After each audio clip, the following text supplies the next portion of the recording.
Hello and welcome back everyone to another tutorial for CapCut application. And in this video, I'm going to show you how you can use the text-to-speech feature while editing your videos so that you don't have to make your own voiceovers. So let's get started right away.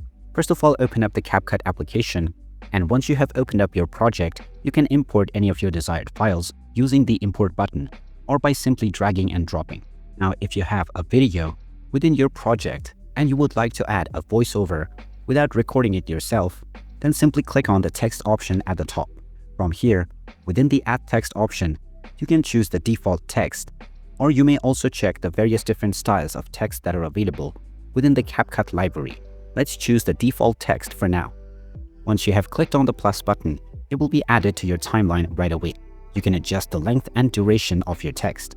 And now, simply enter the text that you desire within the text box at the top right corner. Once you have added your text, it will now begin to appear within your clip. However, this will only make the text appear without the speech. Now, in order to add the speech for your text, just click on the text element to have it selected. Once it is selected, look at the top right corner and you will see the text-to-speech option. Go ahead and click on it, and this will now give you various different styles that you can use in order to generate text-to-speech. Just choose whichever style that you wish, and then click on the Generate Speech option. You should also note that this is only available within the Pro version. After clicking on the Generate option, this will generate your script, and an audio file will also be created from your text. And now you can check the preview and see how it sounds by clicking on the play button.